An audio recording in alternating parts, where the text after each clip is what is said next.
Good evening, everyone. I hope I'm audible. Good evening, sir. Yes, Yes. sir. Good Good evening. evening. Good evening. All right, so I guess we can get started now. So just want to give a very quick introduction about myself. Just want to make sure that we understand, we know each other. So my name is Shashi Prakash, and I'm a Lean Six Sigma Master Black Belt. And if I talk about my overall work experience, it's over 19 plus years of experience, primarily been into service industry. And if I talk about I would have trained roughly over like 5,700 participants on various belts of Six Sigma so far. Now, keeping in mind that we all come from, I think we all come from different backgrounds, different industries. So it is well, I think somebody has mute. Uh, can we just, okay. All right. So in the meantime, just wanted to make sure that keeping in mind that time is pretty less in our course, I would like to kind of just want to understand, like, I think you all have gone through some bit of training already, or like it's like the first time we are getting, we are attending this training, or we have covered some portion of it. So we have completed our yellow belt training till now. You completed the yellow belt training till now. Perfect. Perfect. All right. So keeping that in mind, like we shall get started with like, see, it's, if I talk about overall Six Sigma training, the initial when talk about yellow belt training, I would say a good 20 to 25% of the initial the training part is covered within the yellow belt. Remaining, if I talk about green belt, from zero till, I would say 65-70% is your green belt, and thereafter it's the black belt portion. So I'm sure we all well versed with the basic terminologies of what is lean, what is Six Sigma. It'll be good to know from you all what do we mean by lean and what do we mean by Six Sigma. If you will be, it'll be good. If you can share, like, if you, what do you understand by lean and what do you understand by Six Sigma? Anyone, please, like, would like to pitch in? What do we understand by lean and what do we understand by Six Sigma? Yes, sir. Lean is a philosophy which is used to reduce the waste and in the process. Okay, perfect. That's correct. How about Six Sigma? Uh, I think Six Sigma method and technique we use to remove any wastage or delays. Okay. Tools and technique. All right. So so yes, it's tools and techniques. Yes, but what does it do? So as you clearly It mentioned, that reduces the defects. Six Sigma is used to reduce the defects. reduce defect, but how? How? That's you are correct. It helps you to reduce defect. 100% correct. But how? That's the question. Here we talk about reducing waste. We identify waste, we reduce the waste, which is what lean does. You are absolutely correct. But when it comes to Six Sigma, definitely it's a tool, collection of tools and techniques which will help us reduce the waste defects. But how? What is the what does it do? I'm trying to answer the pinpoint those aspects which will be required during interview process. Like when you're setting through a job interview, your interviewer, real recruiter, would love to hear specific terms. And if you don't give that, it's incorrect. It's, I wouldn't say it's, I would say it's incomplete an answer for them. So uh, anyone still wants to pitch in, what is Six Sigma? What is the basis? How does it work? Okay, let me just come back. This is, it helps you reduce the variation in the process. I hope we must have been, we should be clear about what is variation. Anyone? Are we clear about what is variation? Okay, let's then first do a very quick check on what is lean. What does lean do in a simple layman language? Should you need to explain the difference between lean and Six Sigma, I would like to kind of just give a very quick brief about this. Lean, like as I said, it's about reducing waste. Now, say there is a process. Everyone, we come from different job industry, different background. Everywhere there's a process, whether it's a manufacturing process or for that matter, there is a sales, like a service industry kind of process. There are various steps we perform Like they say, there is a process where there are multiple steps, A, B, C, D, E. So my process starts here and my process ends here. That's my entire process chain. Now, when I carry out this entire process, for example, it takes me 15 days to complete the task. If I'm manufacturing a product, so it takes me 15 days, which starts from A, goes till E, all the steps are carried out. It takes 15 days and I manufacture the product. Or if I'm delivering a service, then I complete this entire chain. It takes me 15 days to deliver the service. Now, with lean, what do we do? Lean will first work on, like, so when we talk about lean, it is identification and elimination of waste from the process to increase efficiency. This is what your recruiters would love to hear, without compromising on quality. You don't want to compromise the quality. It's identification. The first part is to identify what is a waste.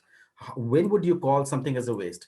This entire process takes 15 days. I'm delivering a product or service to the client.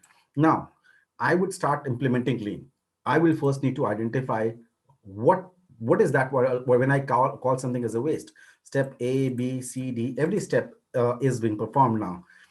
With the knowledge of lean, say if I identify this is a waste, step B is something which is a waste, we shouldn't be doing it. We have identified, we would like to remove it. Now my new process looks like this: A, C, D, and E. And I am able to complete the same process, same stuff in 10 days. That's what is lean. Lean is all about time. Lean is all about, can you deliver the product or service faster without compromising the quality of the process?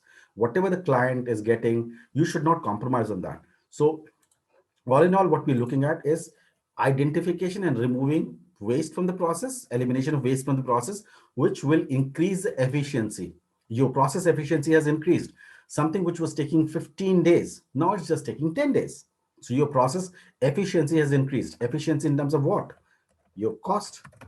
It's taking lesser time, lesser cost, time, efforts, resources, and so on and so forth. A lot of things. You kind of saving everything. This is all about lean. Lean works on time. Lean is all about time. In nutshell, the question is, can you deliver the product or service faster without compromising? That goes without saying, without compromising on quality of the product or service, That's what we deal in terms of lean. Now, on the contrary, Six Sigma happens to be absolutely different technology, technique, whatever you call this. Six Sigma works on, so it's a statistical approach to reduce variation. When I say variation, I'll put defect in the bracket. Variation is nothing other than defect.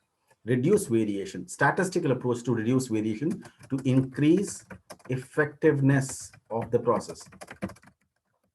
Your process effectiveness gets better. What is effectiveness? That is nothing other than your effectiveness is the quality of the process. When you say my process is working at 98% effectiveness quality, we are talking about 98% quality. We might say my process has 99% quality. That is effectiveness. So to increase the effectiveness, to increase the quality of the process, you reduce the defect, or you say you reduce the variation in the process. Variation is nothing other than defect. We'll understand what is variation in a moment, but keep this in mind. If you need to improve the quality, that means you need to reduce the defect. So that is what we do. We reduce the variation by statistical approach, by mathematical or whatever you call this, statistical approach, which will help you reduce the variation. That's what Six Sigma does. These are two different methodologies. And just giving you a simple example, say I have a process, like I'm manufacturing a product. The length, say there's a whiteboard marker. We being into training, we end up using the length of the marker is supposed to be, and that's what I'm like randomly putting some number. This is, let me just randomly give an example so that we understand what is variation here.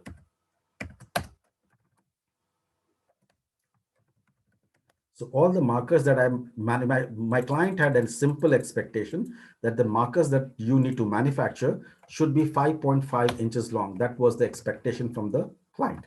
Now, I started manufacturing marker as a business unit. This is 5.5. Yes, this is a defect. This is 5.5, 5.5. This is a defect. This is defect. This is defect. This is also a defect. That's what we call as variation. Variation, either plus or minus. Whatever the class customer has not asked for, that's a variation. Variation from the expected results. Your expected result was 5.5. You gave 5.1, less than that, that's a variation. You gave more than that, that's a variation. Anything which the client does not want, that's a variation. So if you have variation in your process, in your performance, what Six Sigma does, it helps you to understand why this variation happened. And with the help of variation, with the help of the statistical tools and techniques, you will reduce this variation to achieve that level of quality. I hope that's clear to everyone. What is variation? What is Lean and Six Sigma in a nutshell? Yes, yes, sir. Yes. Perfect. Yes, sir. Perfect. Now, the next thing, when we say something, my process is working at Six Sigma level, what does it mean? Any number other than six? Any number that comes to mind? Have you heard about when a process works at Six Sigma level? What is the level of performance? Anyone? Very common numbers which are associated with performance level of Six Sigma. You must have heard about certain terms. Sir, are you talking about defect percentage? Absolutely, defect percentage. Yeah. How would you explain the performance level? You're right. What is the defect percentage? 3.4% Your voice is breaking up, Shubham, but I heard 3.4. So it's 3.4 defective parts per million opportunities. Absolutely, yes. You are absolutely correct. 3.4 DPMO, 3.4 defects per million opportunity. You are correct when you say this is the performance level at level of Six Sigma. What does it mean? Now, it just means that if you were given 1 million markers, that is about in our Indian way of saying 10 lakh marker, 10 lakh marker or 1 million, practically, we were talking about the same thing. If you're given 1 million markers to manufacture, only 3.4 markers will have a defect in it. That is phenomenal. In just 3.4 in 1 million in 10 lakh. That's almost unbelievable performance. This is a game changer. If your process performs at a Six Sigma level, you are doing a phenomenal job. This is almost like a zero defect. In 1 million, 3.4 doesn't even stand a chance. But probably we may not be able to relate with it easily. If I say this is the level of defect, what is the level of quality in percentage? If I were to look at percentage, if I want to put together the percentage in the language of percentage, this is the level of quality in percentage. Six Sigma process has 99.999966% quality. That's the quality percentage at level of Six Sigma in percentages. We should know these numbers because recruiters do ask these questions. So you should know 3.4 defect per million. These are the number of defects, but in the language of percentages, what is the level of quality? That's the level of quality. This is the level at which Six Sigma quality works in percentages. Now, still probably let's understand how good or bad is that. Say I appeared for an exam and I scored 95% marks. That's a good marks, and I should be happy about it. Let's compare with Six Sigma level how good or bad I am at this level. Say we scored 95% marks. That means I scored 95 out of 100. That's my pass percentage. What's my fail percentage? Anyone would like to pitch in? What's my fail percentage? 5%. Absolutely. Yes, you're right. 5%. 5%. So that's my pass percentage. That's my fail percentage. Now let's take it to the level of Six Sigma. If I make 5 defects out of 100, how many defects will I make out of million? Million is 10 lakh, which is 100,000, 10,000, lakh, and 10 lakhs, which is 1 million. 1 million. If I make 5 defects out of 100, how many defects will I make in a million at 95% quality? 50,000. Absolutely right. Absolutely right. 50,000 defects. 95% quality was looking so good to me. Now keep Six Sigma level next to it. Do you see how good or bad is your 95% now? Forget about 95%. Let's make it 99% quality. 1% defect out of 100. This is 10,000 defects in a million. This is nowhere close to your Six Sigma. 99% quality, 99% marks was looking so good to me. Now it's looking horrible. 10,000 defects in a million. And because when you compare with Six Sigma level, this is no match. So definitely it's a game changer. If your organization starts performing at this kind of level, this is almost a zero defect. This is great performance level. But is this the best? Like, are there any companies or any industries working at a better Sigma level than Six Sigma? Is it possible? Sir, Do you? aerospace. Absolutely, yes, absolutely. Your aviation industry, that's working around 12 Sigma level. Your pharmaceutical industry, that's working around 10 to 11 Sigma, because this Six Sigma for them is bad. It's horrible for them. You cannot have aviation industry work at Six Sigma. No, you will not take up a flight. Believe me, if you know, out of every 10 lakh flights, 1 million flight, 3.4 flights will crash. No, nobody would take up the flights.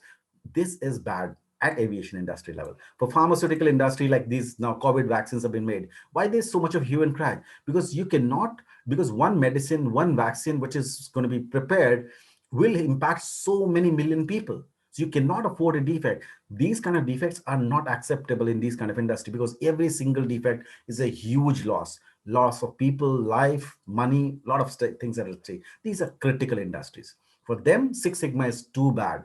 They have to have a much, much higher level of performance. So Six Sigma is bad for them. But yes, for every other industry, barring these critical industries, Six Sigma is a dream. You definitely want to get to the level of Six Sigma. Now, when we say something is at Six Sigma, it is just a scale. It's a number. Six Sigma. So there is a 4 Sigma, 3 Sigma, 2 Sigma, 0 Sigma. You have negative Sigma also. So it's just a scale. 0, 1, 2, 3, 4. So we have got different Sigma levels, and every Sigma level tells you how many defects. So at every Sigma level, how many defects? That's it. Similarly, you have negative Sigma also. -1, -2, -3. Every Sigma level tells you how many defects you're making. Simple as that. At Six Sigma level, we say you will be making 3.4 defects in a million. That's what we talk about. Six Sigma, 3.4 defects in 1 million. That's the level of Six Sigma. That's just a number, nothing else. It's just a performance level. Similarly, when your process has 50% defect, your Sigma level will be 0. You will be able to calculate these Sigma level with, like, it's so easy that you can calculate Sigma level for everything in it that's around you. Anything that comes to your mind, you can calculate Sigma level. So it's very easy to understand. Bottom line, we just want to understand, keep this in mind, that Sigma level is the Six Sigma is just a number on that scale, which tells you how many defects. This is 50% defect. If your defects increase, then your Sigma level will go down in negative. So if you have more than 50% defect, Sigma level will be negative. And if it is, like, if you go higher up, if defect reduces, Sigma increases. So higher the Sigma, lesser the defect. So higher the Sigma, the lesser defect. So again, if you go at this level, the number of defects will be even lesser. So it's just about a scale. Six Sigma just happens to be a number on that scale. But a basic question will come in. Then why are we talking about learning Six Sigma? Why not Seven Sigma? Why we just stick to Six Sigma? For a very simple reason. It's a level at which we can take a process without too much of investment. Return on investment is very big criteria. Do you want to increase the Sigma level? Yes, you can. For every process you can. But do you want to do it? Because beyond level of Six Sigma, you generally need automation. Investments in terms of automation will be huge. Do you want to put in that kind of money, probably millions of dollars, to save one defect, probably a manufacturing a marker? Do I need to invest millions and millions of dollars to save one defect, one defective marker? No. But for aviation industry, yes, it makes a difference. So for normal processes, normal organizations, industries, getting to a level of Six Sigma is something which we can do without too much of investment. Basic processes can be taken care of, and then your process can be improved. Beyond Six Sigma, Genuinely, you need an automation to get better, but that's how it is. The Sigma level works. I hope we are good with this. Everyone understands basic difference in Lean and Six Sigma now. Yes, sir. Yes, Perfect. sir. Perfect. Okay. The next thing when we talk about basic Sigma levels, next thing is to understand. I hope we all understand various belts, and like so, we've already covered the yellow belt. We're talking about the green belt now. So there are various belts. It's important to understand what are various belts and what do we do at various belts. So if I talk about, so I'll be, by the way, I will be sharing these this particular sheet with everyone. So whatever I will be making notes so that you don't have to make notes at your end. Whenever you get time, please do fill in this form so I can keep this will have your email ID. So I will be able to kind of share the sheet with you all. Whenever the session gets over, I'll keep sharing the Excel sheets. You don't have to make notes, just concentrate on asking questions so that we will be able to make best out of it. Now, coming back to next thing, which is when we say somebody is at a has a different levels. So first level, if I talk about official level, is white belt. Then there is a yellow belt. Then uh, you have a green belt. Then you have black belt, and then there is a master black belt. So there are various belts that we master black belt is the final level in Six Sigma journey. Then generally there's a lot of confusion around it. A lot of people have another belts in like no, they're not belts, but you'll generally hear two more terms, but they're not part of Six Sigma team. Champion, we'll talk about what is that, and then there is something sponsor. So in Six Sigma hierarchy, you will see here this, but these are not Six Sigma people. They are not, and we'll understand what's their role. So first of all, let's start with white belt. What is a white belt level? Now, white belt is a basic minimum training which must be conducted for everyone in the organization. It's an awareness training. So tomorrow, people will not say Six Sigma belt. Is it a judo, karate? No. So pretty much that's how we will. These people will go through generally a 2 to 3 hours training just to get an awareness. What is Six Sigma? Probably they'll explain some case study just to have an idea what is Six Sigma, how industry is benefited. So tomorrow, when you want to do some sort of improvement projects, they will know what that you are starting with some Six Sigma project. So they will understand what do you mean by that. There's no white belt project, nothing, no official certification of at a white belt level. That's how it is, but just awareness training. Yellow belts, very important for everyone. I'll say the formal belt where we actually get associated with a process improvement activity is a yellow belt level, the formal level. Now, yellow belts would generally go for a 1 day or max a 2 day training in like a in kind of a corporate kind of environment, but generally like it's a 1 day kind of training at the max. Now when at a yellow belt level, they are exposed to complete DMAIC framework. I hope we all already discussed, we know what is a DMAIC, everyone. Yes, Yes, sir. sir. Okay, yeah. So they're exposed to all DMAIC level, but not in detail. Just overview of every stage. What do we do in define? What do we do in measure phase? But they're not aware of all the tools and techniques in terms of the details of it. Yes, they will be very handy because whenever you have yellow belts, they are the active team members in the project. So active, whenever somebody carries out a project, there's nothing called yellow belt project. So yellow belts will not be leading a project. They will be the team members. They will understand the language, the lingo used in a Six Sigma team. So if you when somebody is a green belt or a black belt, they want people who will be working with them, who understand the language, the tools and techniques. So somebody says, well, we will be doing a fishbone diagram, or we'll be talking about scatter plot. They will understand that language. So these are active team members who will be participating in the project. Very important for the project team. Now, the official project leaders will be the green belt and black belt. So I'll just move it here. Green belt and black belt. Let's understand the basic differences between green belt and black belt, because these are the ones who actually drive the project. Rest of them, so these are project leaders. What is the knowledge difference in terms of project management? Somebody who's a green belt, certified green belt or a black belt, what is the level of understanding in terms of skill set? From with respect to project management, in terms of managing project, both are same, absolutely no difference, green belt and black belt, because a green belt has to manage the entire project from define till control. Similarly, a black belt has to do the same.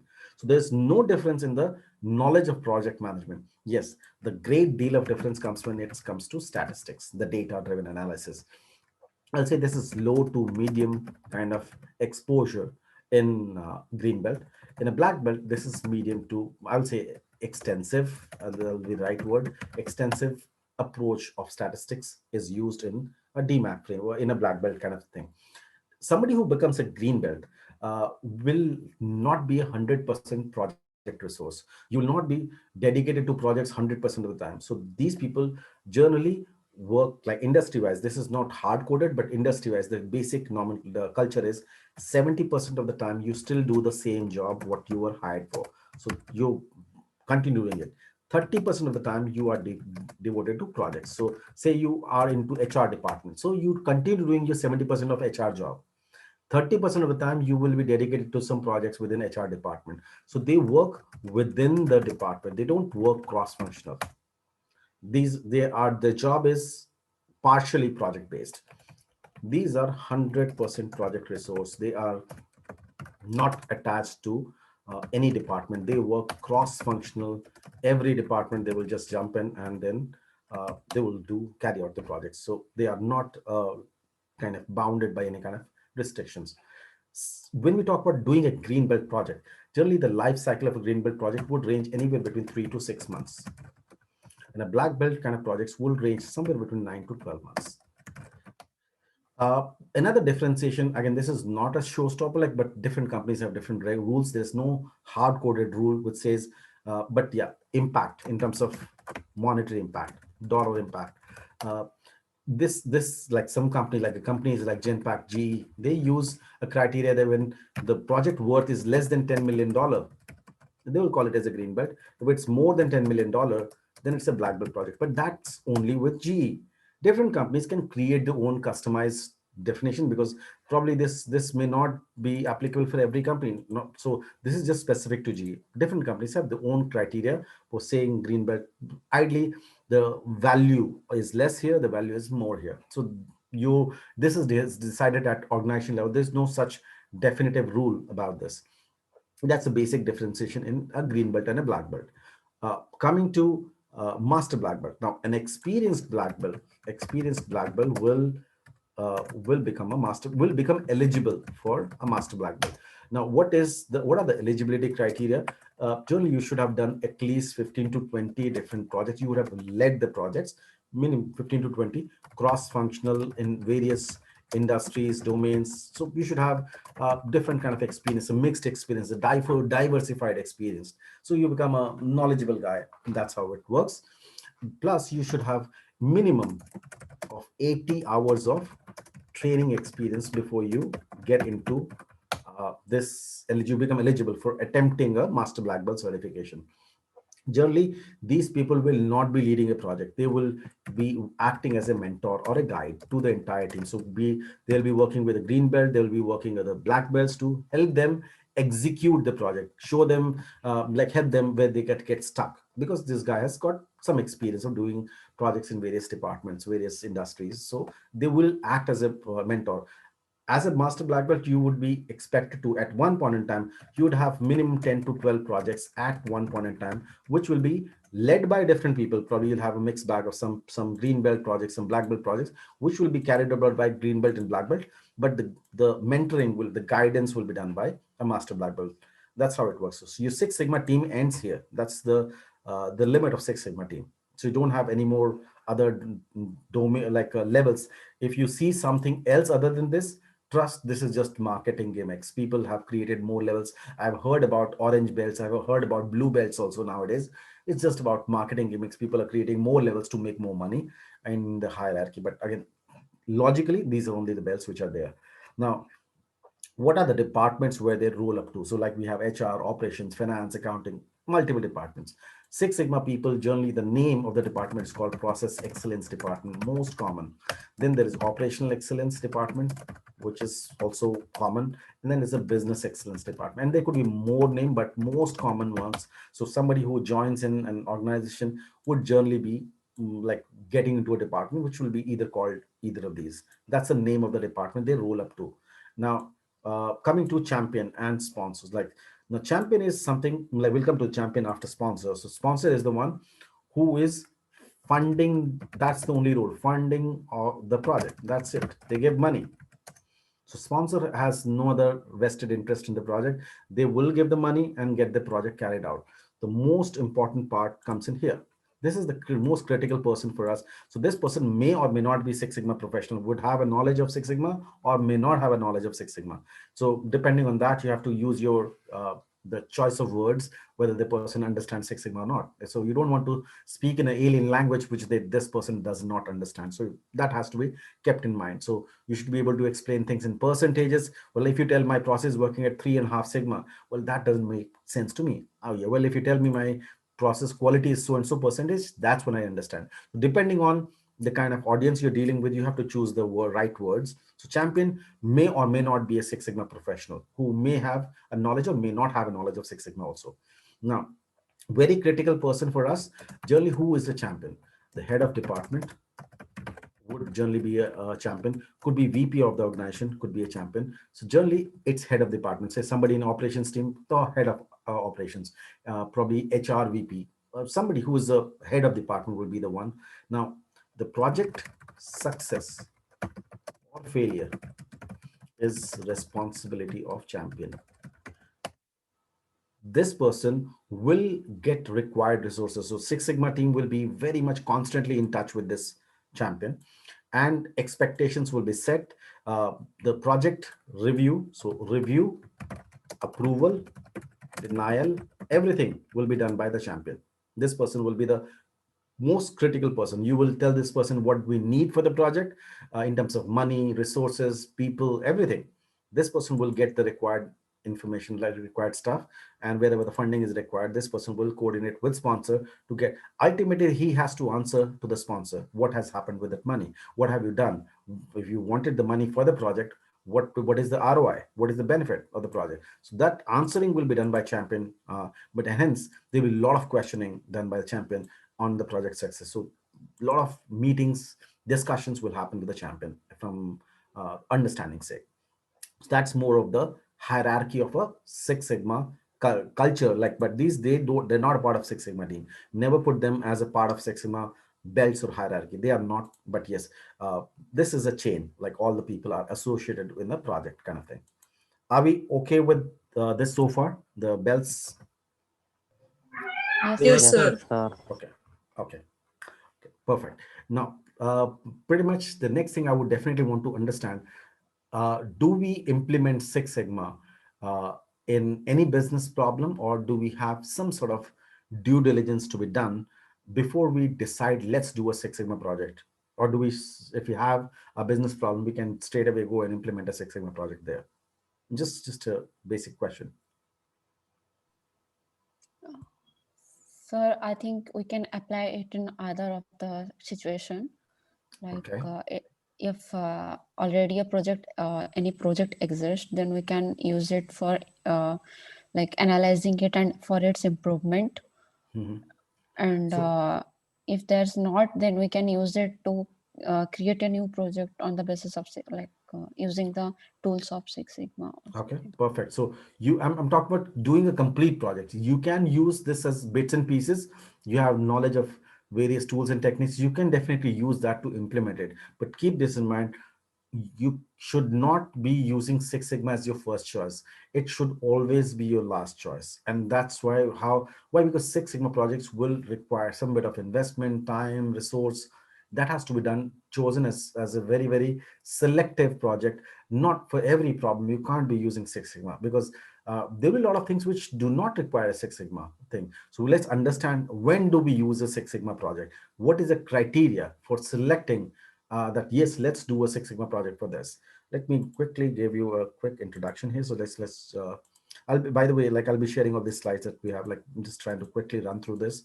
So some bit of history parts you've already covered in the yellow belt, so I'm just not going with it now. That's the now. First thing, if you know the problem, and it's a very, very simple problem, it's not complex. The complexity is very low, and you also know the solution. You know the problem and you know the solution. So why even care to do a project? Just go and fix it. So it just goes by, just do it approach. Go and solve the problem. You know the problem, you know the solution, fix it. When you are dealing with a problem which is less complex, not a big deal, but you don't know the solution, then you will use some bit of problem solving tools and techniques.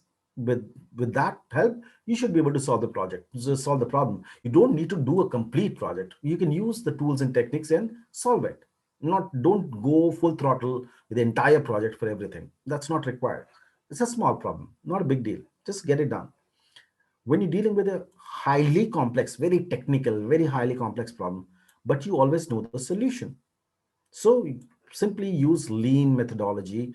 If you know the problem and the complexity, the problem is it's very complex, but lean can solve when you know the problem. When you know the problem, you can use lean. What lean does, it removes waste. It removes waste. It identifies waste, unnecessary step. What is making it complex? The problem is complexity. When you're dealing with a complex thing, lean helps you resolve that complexity and make it simple. Unnecessary stuff, unnecessary thing which is there, you will see the problem is there. So for example, let me give you a simple like thing. Say I have a supplier which, like, say I have a customer who places an order. When the customer has placed the order, it comes to, in a manufacturing kind of setup, say this requirement goes to the production planning team. This is production planning team would analyze the customer order, what is required and expected by the customer. They will in turn coordinate with two groups. One is a supplier, the raw material supplier. This raw material supplier is supposed to provide the raw material as whatever is asked by the production planning team. And they also coordinate with the production team who is supposed to manufacture that product. So we've got two different units. So they will be coordinating with both supplier as well as production team. Now, basis the requirement, supplier will supply the material to the production team, and production team will start manufacturing as per the schedule they have received from the planning team. Now, when the product is manufactured, so this one needs to be tested. So quality team will come into picture, who will test the quality of the product or service, whatever we're dealing with. Quality team, once they're done, then it goes for the packaging thing. So the packaging team will look into the packaging part of it, which will further be given to the logistics team to kind of dispatch the product, and finally it goes back to the customer. So customer receives it. Now, if your customer is complaining, there is a problem with the product, the quality of the product, or there is a delay in receiving it, something, whatever is wrong with the part. So your customer is complaining, your customer has a problem with your product, either the quality of the product or delay in service. This problem is happening anywhere between this, be it quality, be it time, be it any problem, the material quality, or the way the customer expected, the dimensions of the product, something is wrong. Anything what is happening here. It's too complex. Every team, every department has their own sets of lot of processes. Because of that complexity, it becomes, but you always know the problem. If the customer is complaining about the quality, either it will be the raw material which is bad, or the production team has messed up, or the quality team did not do a proper due diligence in checking it. Something is wrong. Or it's a delay. The customer is talking about that I did not receive it on time, there was a delay. Well, somebody must have delayed the process. So you always know the problem. Where is it coming from? The problem is it's too complex. Every department has so many processes, it becomes difficult. So lean will help you simplify and remove the unnecessary things and make it simple. That's how lean solves the problem. But when we come to Six Sigma, that is a different ball game altogether. We are dealing with highly complex problem and unknown territory. No idea about the problem. Absolutely. That's when you need Six Sigma. To help you understand this, let me give you a very, very simple example. And probably this is very important for us to ensure we should understand when I should be going for Six Sigma. Say I am like a merchant. I sell some products on, say, e-commerce portal. My portal is like, I sell it on Amazon, just for an example sake. And what's my product? My product is kids friendly paper plane. That's what I manufacture. Kids friendly paper plane. So I have few vendors. They manufacture this paper plane for me, and my requirements are very, very simple. I'm like very good person, so I don't make a very tough, I don't have stringent requirements. So my requirement is the plane should be colorful, because kids love colorful plane. I don't want a white plane. I want a colorful plane. Secondly, I need my logo. So I'm brand conscious. I want to do my branding. So I should have my logo on it. it should be kids friendly. It should not have sharp edges. Kids like they shouldn't cut their finger when they're playing with the plane. So that has to be kids friendly. Finally, because it's a plane, it should fly at least 5 meters, my basic requirements. And any vendor who's complying with my requirements, I check and test the plane they manufacture and I purchase it from them. That's how it works.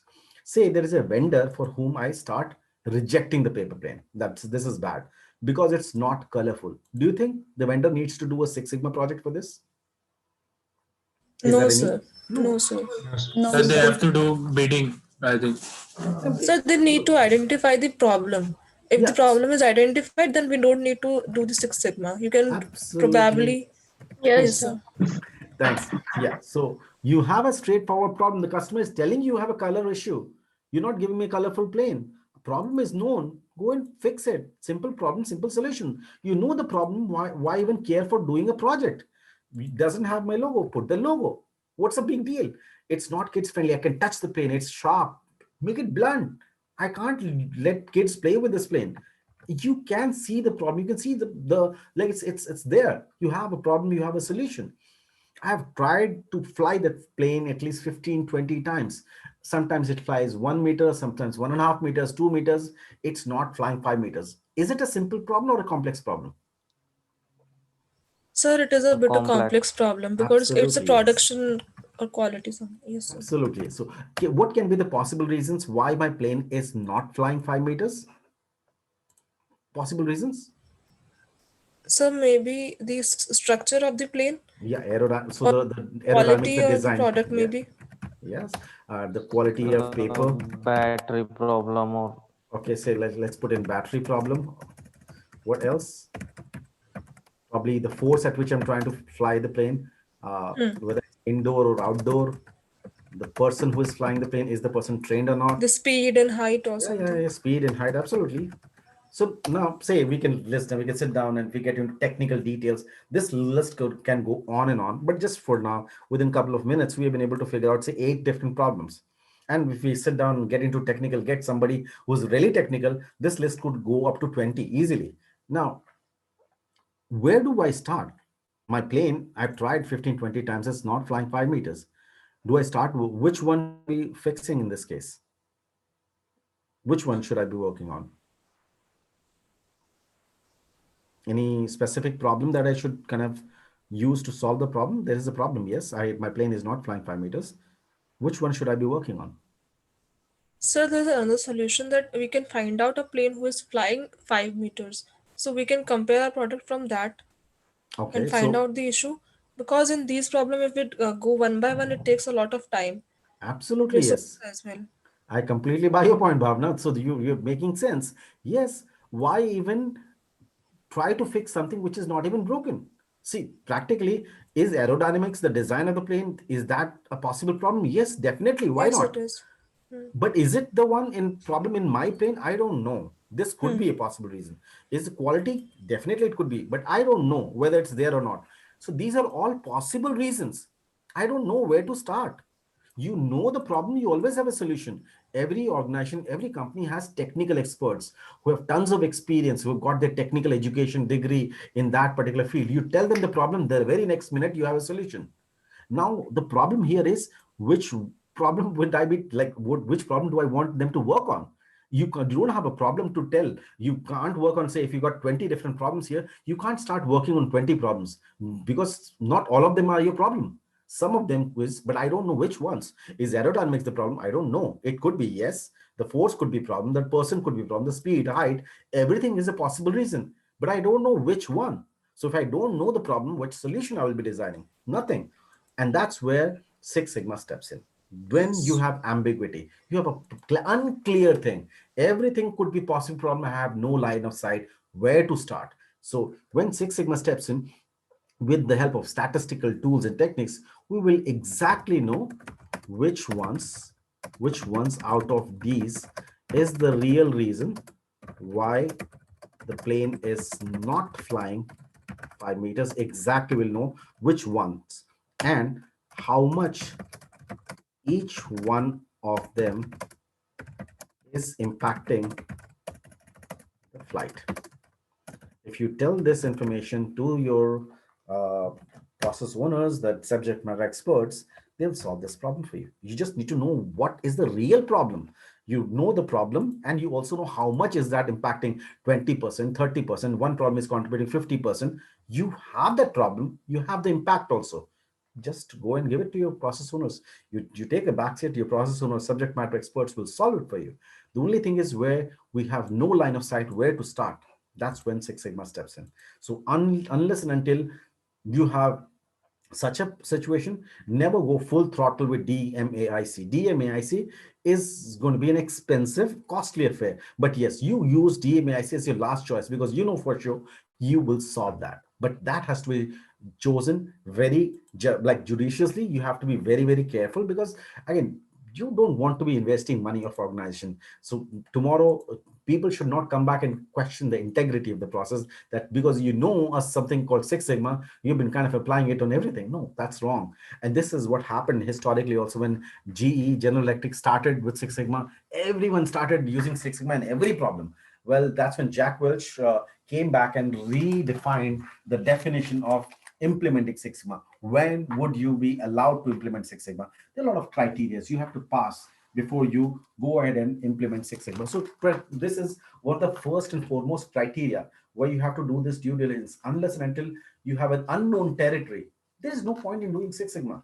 You know the problem, you'll always have a solution. It's just about sometimes I might just use basic lean methodology, some or probably some bit of tools and techniques in the Six Sigma, but not complete project. Complete project may not be required. When a job can be done with 2 days stuff, why doing a 3 months job? Simple as that. So you should have knowledge, and you should be judgmental enough to kind of use what is required, what is the need of the hour. Now that's how we go about the basic filtration of like problems to understand what is Six Sigma, like when do we implement a Six Sigma project.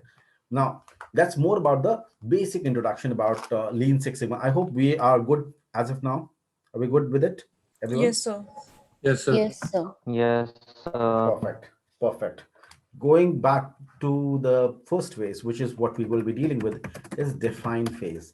Now, define phase, can you tell me, can anyone, like, it'll be good to understand what do we do in define phase? What is the purpose of define phase in Six Sigma? So maybe What are the defining the problem. Yes, defining the problem. You are right. Absolutely correct. Sir, we are because trying of to that problem, understand what are the the causes have? Yeah. How are they impacting us or something? Yes. we are trying to find out the voice of the customer and the understanding Perfect, mostly. perfect. I completely buy your point. So thanks for bringing that up. Number one, I have two purposes. Like when you talk about define phase, the two purpose. Number one, we need to understand the problem. When you don't understand the problem, you can't define, you can't solve it. So first, need to understand the problem. Then we need to define the problem. That's that's actually the fourth step. I'll rather break it up 2 into 4. Third is we need to understand the process where the problem is happening, and fourth is to define the process where the problem is happening. So there are 4 basic questions. Basically, this is understand and define the problem, understand the process, and define the process. That's basically 2 steps, what I've broken down into 4 different steps. And while we do this, we have to use certain project management tools and techniques. So we'll be talking about some project management tools and techniques, which is what is used in define phase. Now, let's go back to the first element, which is understand the problem. What are the things we do to understand the problem? So rightly pointed out, I don't know, I sorry, didn't get the name, but whosoever said, collecting the voice of customer. What is the customer complaining about? Your customer could be complaining about a lot of challenges. At an organization level, you could be having problems with respect to cost. You can be having problems with respect to customer satisfaction, delays. You may be having quality issues. A lot of times, like attrition, absenteeism. You could have a lot of problems. Which one would you be working on? Again, you want to do a Six Sigma project, but you got to select the right project. You don't select the right project, you'll be wasting money. So understanding the problem is the first and foremost thing. Define phase is all about selecting the right project. With a limited time, limited money, resource, money, whatever we have, we want to do justice with that. And for that, you need to select the right project. So first thing is to collect voice of customer. Collect voice of customer. I will further elaborate on every topic, but yes, first thing is to collect voice of customer. Let's hear it from the customer. This is absolutely raw data. You collect raw data through various methods. We'll talk about that. When you collect voice of customer, next thing is what we do is we classify voice of customer, which is converting this raw data into structured data for analysis. This because this can't be interpreted. So this needs to be cleaned up and structured, which we do in the second step. Third, when you have structured it, now it's time for you to analyze and find out what project. So prioritize voice of customer. What will be your project will be decided here. You prioritize which problem are you going to address. Are you going to address absenteeism, attrition, quality, sales, whatever it is? This is where we select it. Then there's something called VOC to CTQ. We convert voice of customer to CTQ. We'll learn about that. These are 4 different steps which we do to perform to understand the problem. Now let's kind of elaborate on every topic here. First thing, voice of customer. How do we collect voice of customer? Can anyone share some examples? How would you collect customer's problem? Sir, regular feedback, So questionnaire. feedback and Feedback forms, Mobile reviews. meets and the reviews. Reviews. surveys, Yes. Yes. Surveys. What else? samples, Yes. Samples. testing new product Yeah. at the Absolutely. So time you're of talking about testing. comparing everything. Comparison. The customer behavior. Absolutely, customer behavior. You can study that, you can analyze that, and there are tons of various methods. We'll quickly look at some of them. Have a look at this list. Having said that, you'll be getting this slides. So, personal meetings, speak with the customer himself. Understand the best way to understand a problem. Speak with the customer and understand what's wrong. If you're not happy, help me understand what's wrong, and I will be able to solve that for you. Feedbacks, customer complaints, historical complaints. If the business has online presence, some a bit of online presence of the business will help me understand what's wrong. Now, there's something called in-depth interview. Now, in-depth interview is nothing other than a grilling session, as it happens in a job interview. When you're sitting in a job interview, you asked a question and you answer that. After listening to your answer, again frame a new question, and you again answer that.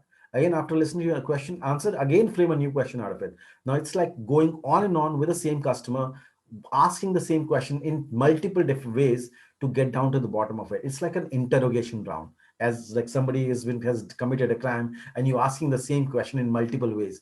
That is in-depth interview, going on and on with the same person in multiple ways to understand what's wrong, because customers may not always give you clear-cut answers. So you need to ask questions in multiple ways to get down to the bottom of the problem as to what are you actually complaining about. I want to understand it. Then there is something called Delphi technique. Delphi technique is very, very old, very much used across corporates. Now, Delphi technique, there are two major reasons why it's chosen and it's used. It's a questionnaire. It's a questionnaire which is done with subject matter experts. So only core technical process experts they participate. It's not open for everyone. It's only core subject matter experts. So you only get meaningful idea. You don't get junk ideas. They are technical experts, process experts, subject matter experts. They are the only one who participate in this questionnaire. Secondly, no one knows who all are participating. It's an anonymous one. So only the person who's conducting this activity knows which all subject matter experts are participating. So people feel confident in sharing the problems because they know their no identity will be disclosed. You actually don't even collect identity, no name, no employee ID, nothing. So people tell you the real problem because they know that their name will not be disclosed. This is way people open up. And like we were consulting for a software company. They had huge problem of attrition. People were joining organization, spending 2-3 months, and they were quitting, and they were joining some competitor. Company was very, very concerned because there is a huge cost of hiring people, then training them, then it takes some time for them to perform. And by the time they were ready to perform, they used to leave organization. The management was very, very concerned, And we asked them, like, have you done any bit of research from your end to find why people are leaving your organization so frequently? So they showed us a questionnaire form sort of thing, a feedback form, which says name of the person, employee ID of the person, which department do you work in, who is your reporting manager, and then you have questions. And we asked them, like, how did you collect this form? So they said that their manager gave them a form, they filled up, and they collected it from them. I said, like, you would not get the real problem if you are collecting this way. We just asked them to clear the top portion where you're collecting name, identity, and everything, and ask them to get this dropped in a ballot box. Over 90% people said, if you see anyone working here, it's just that the person hasn't got a job outside. As simple as that. That was so blunt. And so, but that was the truth. The reason was they mentioned categorically people because you're not collecting name, identity, nobody knows who said what, and they're putting the thing in ballot box. Everyone like outpoured their problem, like heart, like whatever the problem they had. They said these people, the reporting managers, they have no sense of talking to, like who they are talking to, the way they behave, it's inhuman. The only reason they had no problem with the company, they had problem with their reporting managers who were absolutely inhuman. And that was the reason which never came out, because you were collecting identity, you were taking their name, you were taking identity, and they were supposed to fill in the form and give it to the same person who has got a problem. Like practically, you don't want to do that unless until you decided I'm going to leave. You would not say that. So Delphi technique helps you to open up people who are not ready to open up because people are scared. Not everyone is ready to kind of go and get in open rebellion with the management. Nobody does, like not everyone does it. So this Delphi technique is a good technique where you keep things anonymous and only core technical persons are used in the activity. So Delphi technique is something which I would definitely recommend using as a way of survey, but a right way, only with the key people. Focus group meetings are very important, very much practiced. See, if I'm an HR person, I'm doing a project within HR team. I will not see problem as a problem because I'm doing the same job day in, day out since years. For me, everything is okay. Everything looks normal. But somebody who's an outsider will be able to see the problem instantly because that person does not have a vested interest in my process. I am a part of the problem. That person is not. So it's very important that we should seek opinion from other departments. This is cross-functional. Other departments will join in, will give them give feedback as to what we should do better. So it's very important to take feedback from other cross-functional departments, which will help you find what could be done better. This is the last thing we'll discuss. Mystery shopping. Now that's the latest method of collecting voice of customer. Like say for example, there are two ways to do mystery shopping. A, you become your customer yourself. And so if you're manufacturing a product, you are delivering a service, why don't you use your own service or use your product and see, is it good or bad? That's what your customer will be feeling. So if you are, say, telecom provider, I'm talking about, say, Vodafone. I'm Vodafone and I'm like, I want to see that whether my customers are treated properly or not when they call up customer service. Why don't you make a phone call in your own customer service and see how people are being treated? You get to know. Simple as that. What's so big deal about it? And bottom line, you act as a customer and you see how it's done. But at a corporate level, you generally have a outsourced agency who does this job. Say, for example, I have a product which is sold in a, say, supermarket, like a Reliance store or some other store, like some big supermarket. How this is done, mystery shopping, somebody from that agency will just randomly go and start talking to anyone who's just near my product, wherever my product is displayed, will strike a random conversation. And this guy is not there to shop, like he's a disguised customer who is just acting like a customer with no camera, nothing. If you have cameras, then people will be giving you a customized answer. You don't want to hear that. You want to hear the real truth, how people talk about your product or service in real world. So you just start a conversation. Well, excuse me, could you just help me? Actually, I was planning to buy this product. Have you ever used this? I was recommended this one, but I'm like not too sure. Let's hear it from the person. So people, I'm having a random conversation, seeking an opinion. I will get to hear the real truth without any fabrication, nothing. People will share the real thing. I want to hear the real truth, how people talk about my product in the real world. That's how Mr. Shopping is being done currently. This is the latest way how VOC is collected by corporates nowadays. These are very common. Surveys, phone, like we all know that. Voting is something. Competitor market analysis, you can look at competitor, compare your product versus your competitor and see how good or bad is your product. Be authentic and honest to yourself and see whether you're good or bad as compared to your competitor. They'll give you some insights where you can do better. Now, brainstorming, they can be done through various ways, but only if you do brainstorming through round robin technique, that's when it's right. Otherwise, it's better off not doing it, because in a brainstorming session, generally, well, some people get together and then people start like brainstorming. Practically, that's a random brainstorming. Some people will always speak up, always have a point to say. Some people will never speak up. It doesn't mean that people who don't speak up, they are dumb. No, absolutely not. Some people are vocal, some people are reserved. That's fine. That's a nature. We don't want to lose out those important ideas from those people. That then the purpose of having a brainstorming gets defeated. Round robin technique is the right way and the only prescribed method of doing a brainstorming, where you generally sit in a like a circular manner generally, and a trained moderator controls the session, rather people controlling the session.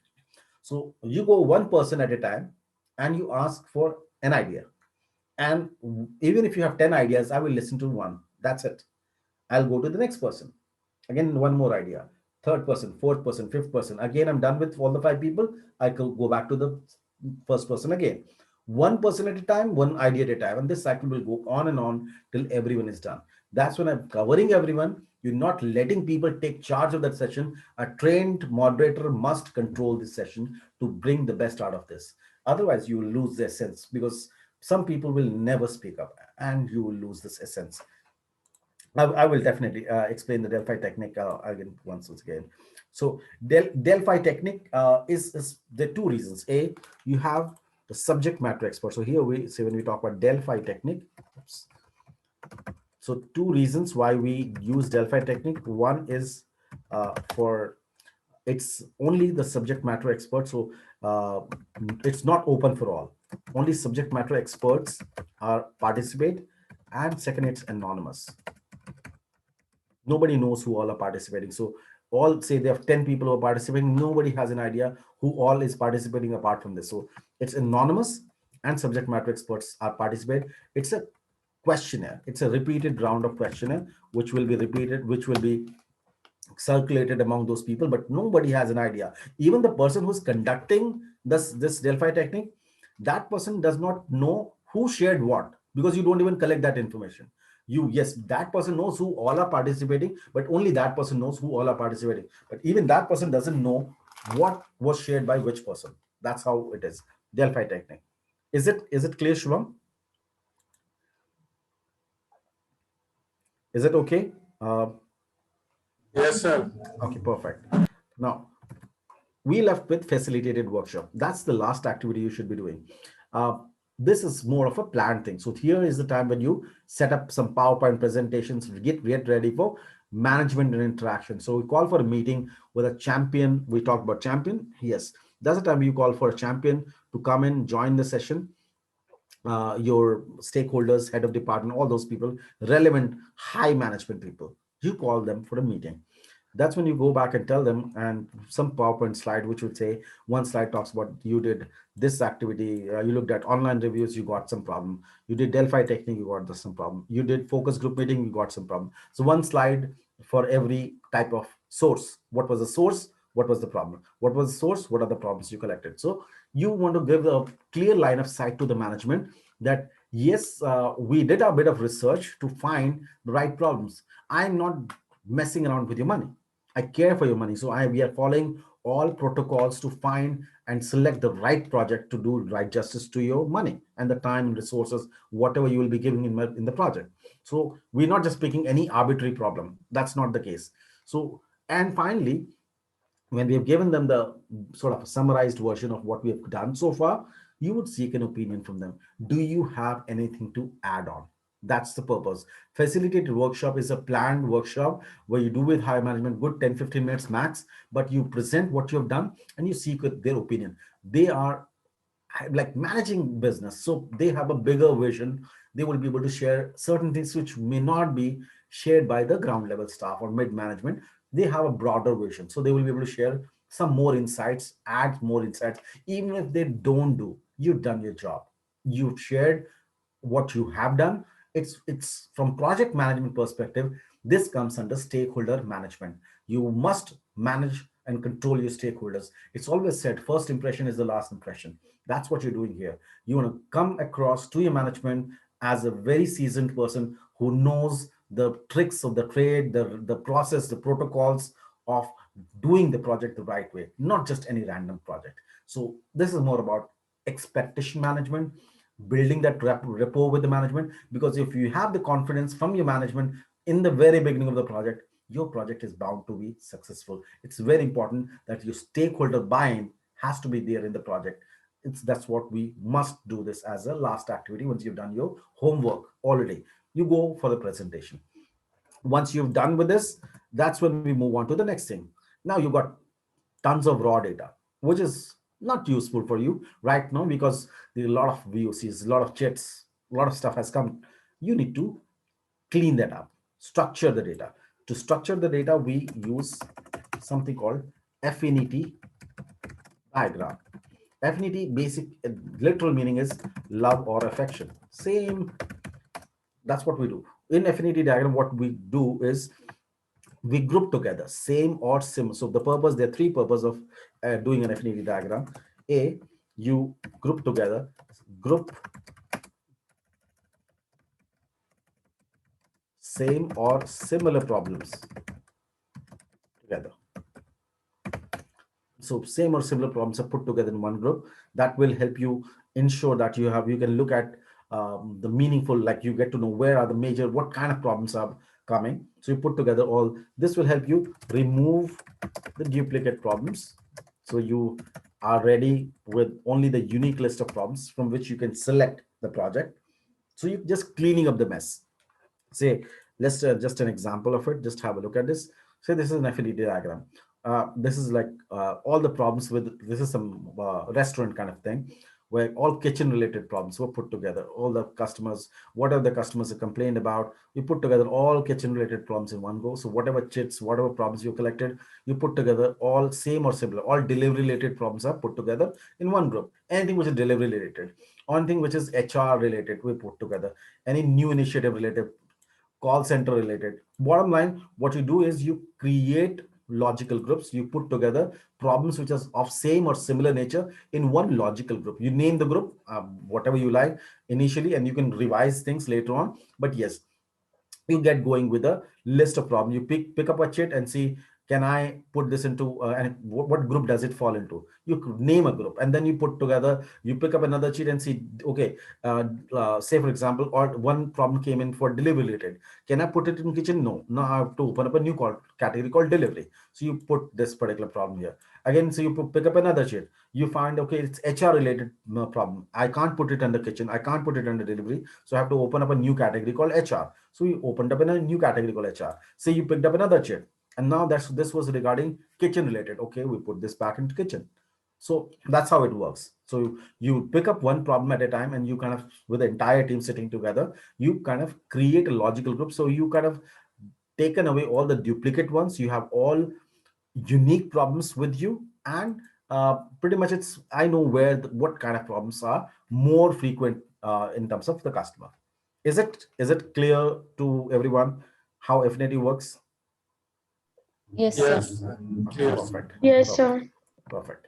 Now, going on to the next thing, which is where we want to select the project, is where we get into prioritization of yours. So you've got list of the problems, unique problems, but prioritization will depend on various factors. One is you have to select the project in the right way, like which project would you be picking up? You have multiple problems. So the most common way, there are multiple ways to prioritize which problem is the problem that you will be working on. We generally, I mean, this is something which we recommend, is most of the people generally use Kano model along with, again, I use ISO 13053 2011 version, which is two different models to combine and select the right project. Let's understand first thing first, which is Kano model. Again, people also call it as Kano model, but that would be wrong because his name of the person, Kano, was like just a Japanese guy, and Japanese people pronounce this as Kano. That's how it should be pronounced. So that's my, I would rather like write down this first level of prioritization. So first level of prioritization is Kana model. That will help me filter out the list of problems. So Kana model is my first level. You will not be able to get the real problem out of this entire thing. It will do a first level of filtering for you. Once you're done with the first level filtering, then you go for second level of filtering to select the final project. What should be your project here?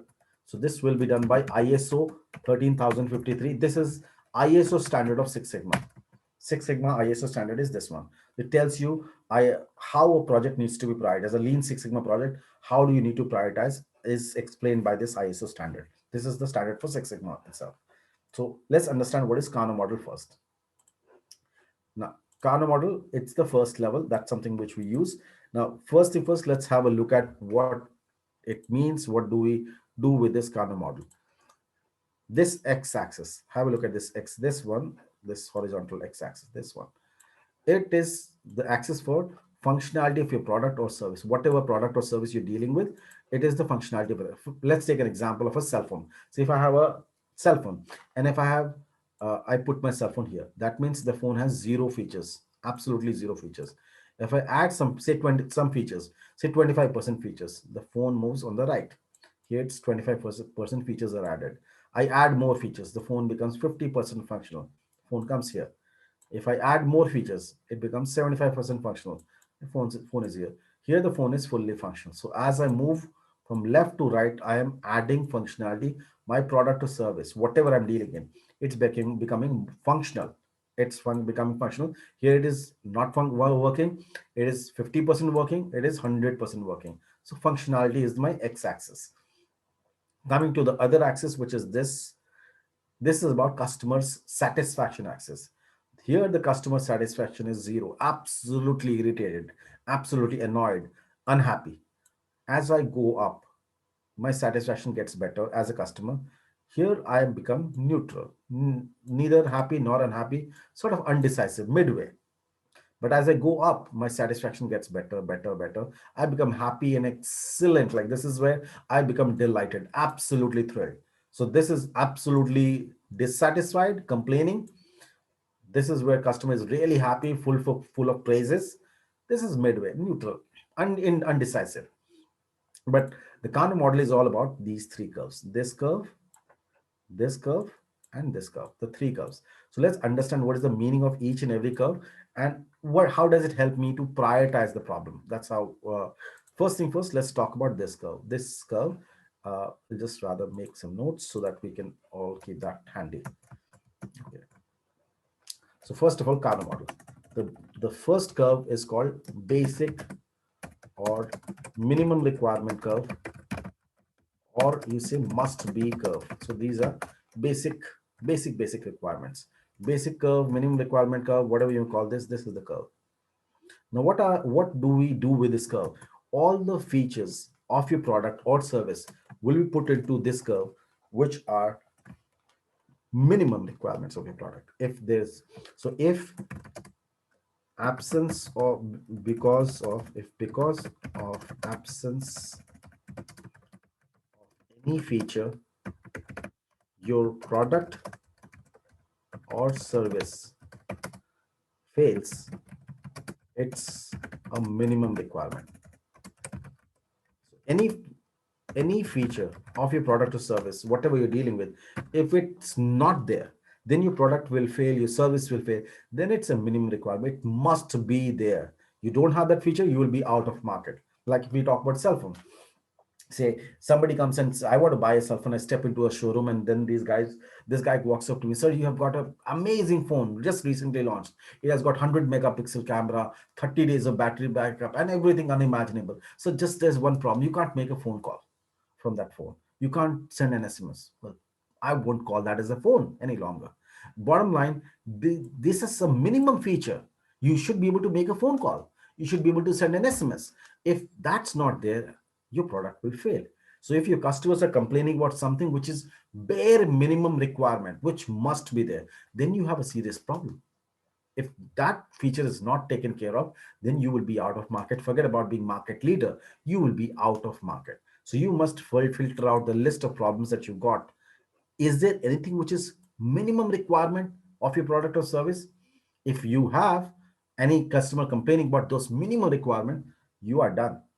You must address that problem first, because these are minimum requirements. You'll be like out of business if you don't take care of that. Say for example, you step into a hotel, you don't see a bed there in your new room.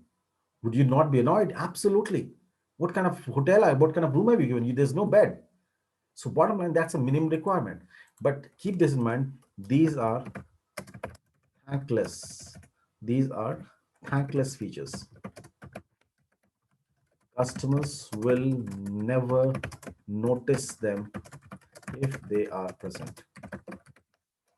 These are thankless features. If you have a bed in your room, would you ever pick up a phone and say, receptionist, thanks, you've given me a bed in my room? Never. If you buy a phone, you're able to make a phone call. You never thank somebody, well, you've given me a phone and I can make a phone call. Never. These are thankless features. They must be present. But if they're not, so if they are present, you would not even notice them. But if they're not, you will have a serious problem.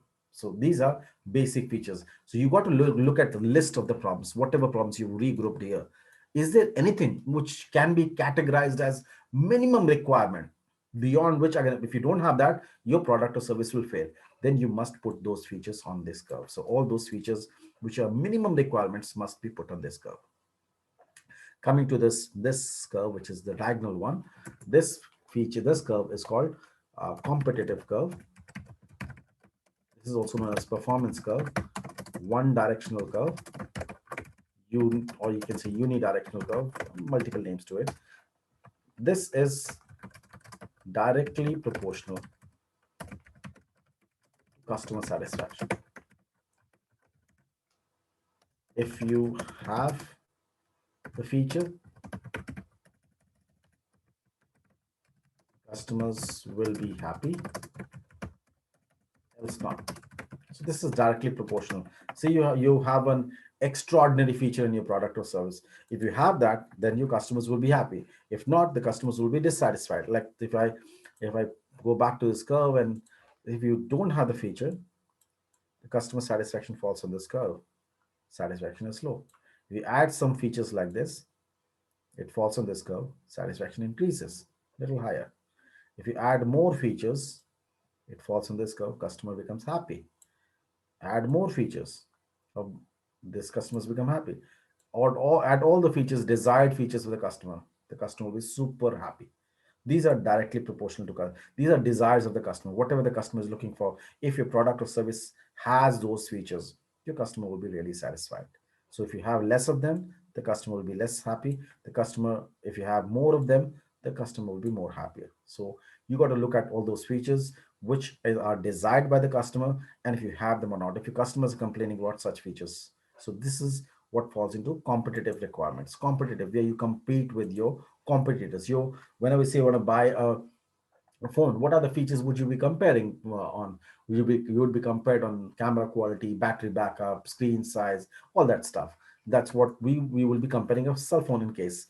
So I will be compared with competitors. So somebody who wants to buy a best camera phone, I'll be compared with every other competitor in the market on that feature. Are you the market leader? Do you have the best camera phone or not? If somebody is looking for camera phone, if I don't provide the best camera quality, I will not be preferred. So it's all about whatever the customer is looking for. Can you provide that? Is that yes? Then definitely customer will be happy. So you want to look at, but this will come in later. First, you got to look and show that there should be no problem on this list. When you are in the market, then you can compete. So first thing first, cover your base, then try to be the market leader. And finally, you have the final curve, which is this curve, which is competitive. Like this is the exciter or delighter curve. Exciters, delighters. So exciter or delighter curve is primarily going to be used when these are unknown things. So customers don't have a clue about such features. If you offer them, they will be happy, else nothing changes in their life. Well, I go to a hotel and these guys upgraded my room to a presidential suite. I would have never even asked for such an upgrade without any charges, by the way. In my wildest dream, they gave it. And I was super happy, super delighted.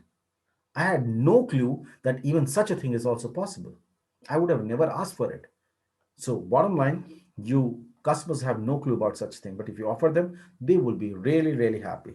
And but if you look at these are something which goes beyond when you kind of really want to gain that market, so you want to go for something exceptional. That's what will fall on the excited, like discount offers, but one time exceptional offers. Keep this in mind. Kano model is a dynamic model. Kano model changes with time. It's a dynamic model. So when we talk about Kano model, it changes with time. It's a it's a dynamic model.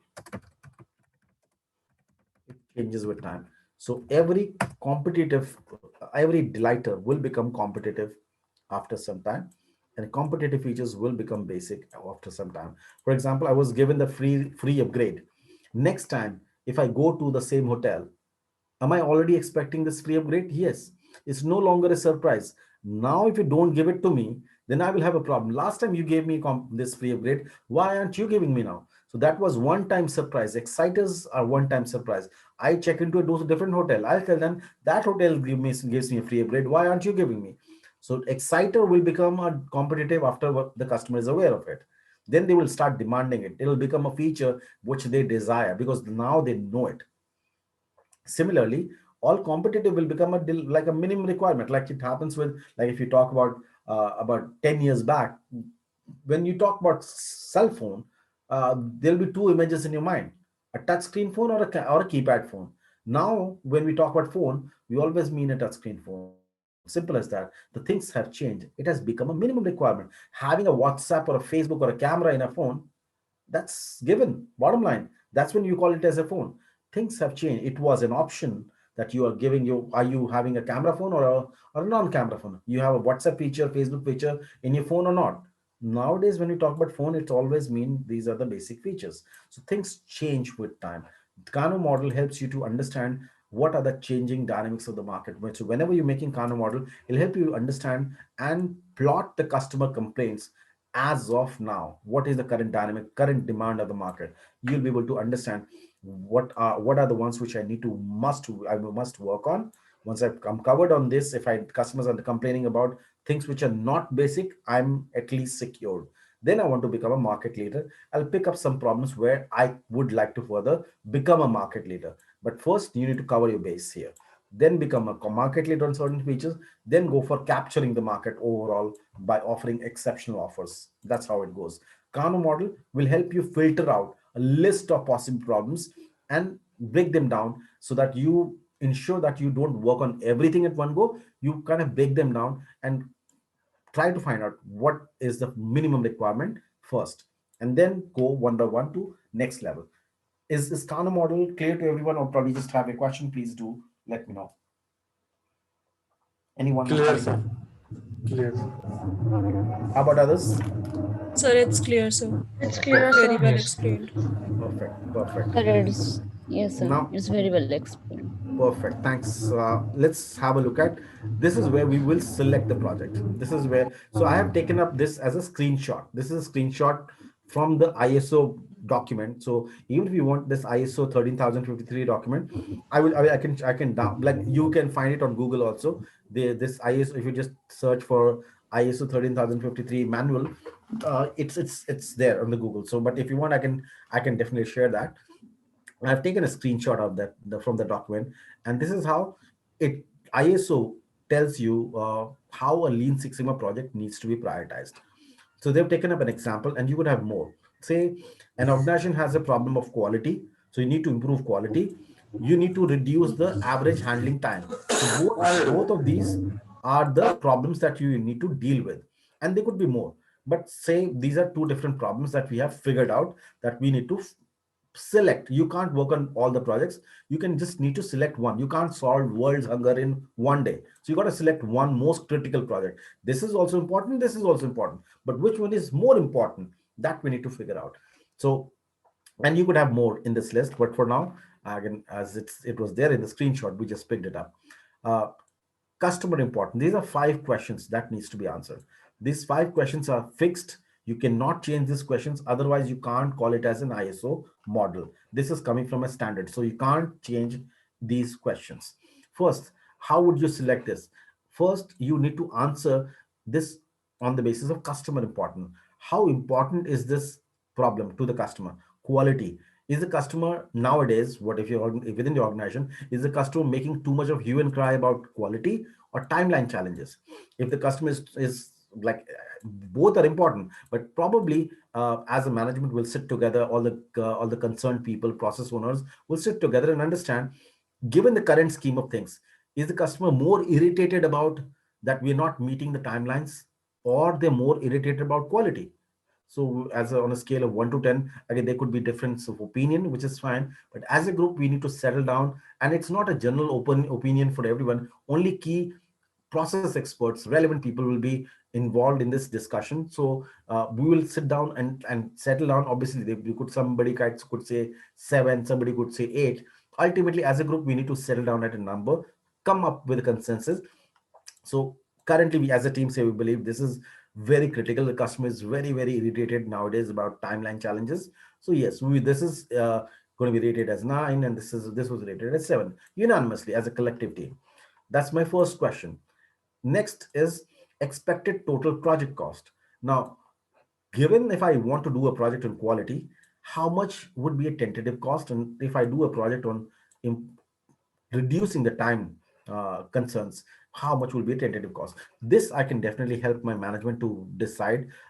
So cost wise, I cost lesser the better. Say if I talk about in dollars, say if I talk about $0 to $100 as a cost Hello, lesser. sorry.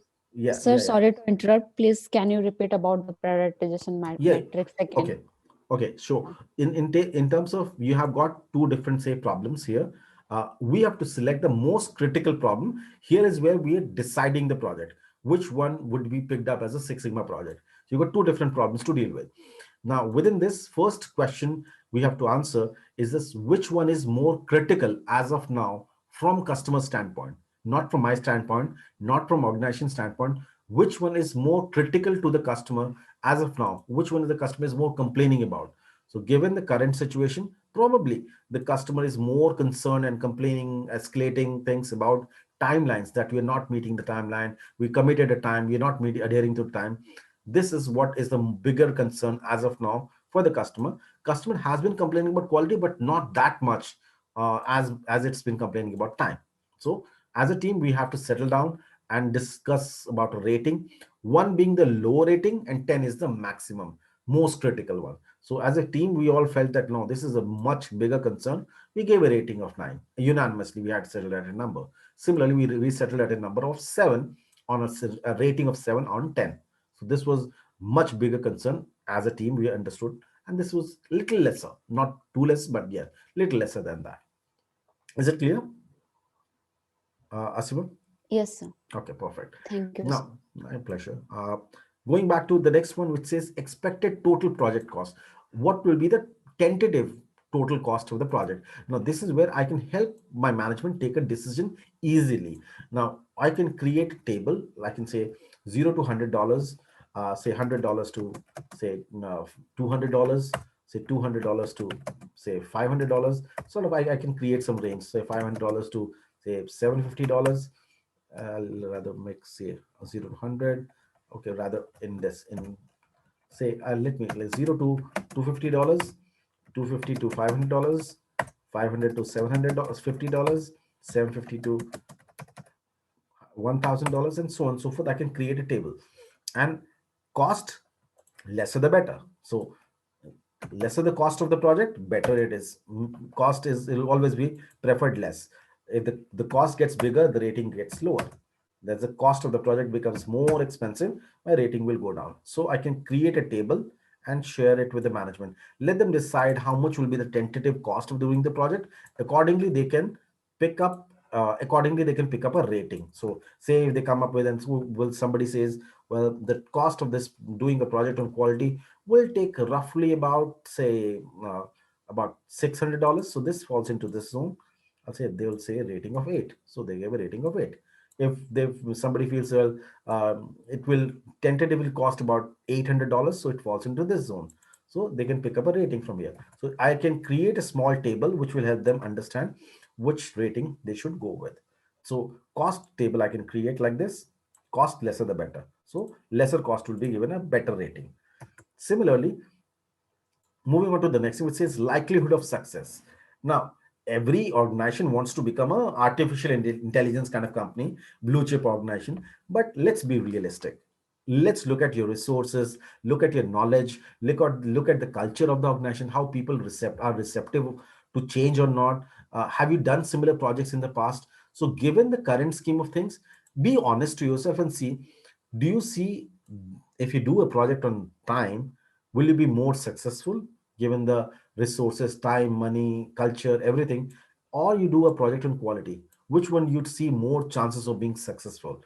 Well, as a team, unanimously felt that quality might be a big deal, keeping in mind you have to really improve people, which might be a very difficult thing. It might take a lot of time. So, but reducing this will be much easier, much faster. So, yeah, we picked up this as a better rating. So, as a group, whatever you decide, you will be finally giving these ratings. Similarly, expected contribution to the profit. Now, every business has been done keeping profit in mind. Similar table can be created like this, but this one table will be the other way around. Profit higher the better. So I'll say 0 to 250. So say I'll say 0 to 250 if dollars if I'm making like a sort of thing. That's low profit. I'll give a rating of 1. Say 250 to $500 will give a rating of 2. $500 to $750 profit, I'll give a rating of 3. 750 to $1,000, I'll give a rating of 4. So on and so forth. This is profit table. Profit higher the better, so better rating for higher profits. This was cost table. Cost lesser the better. So I'll give a rating. They can look at the profit and then say decide what is the which rating does it fall into. So that way they can decide, if I do a project on time related, will it be more profitable, or if I do a project on quality, will it be more profitable. Now finally, the fifth question is where we finally conclude, is applicability to other areas. So when you do a project, would you just be able to solve that particular problem, or with that project being done, you will be able to use a lot of information from this project to improve other departments, other problems also?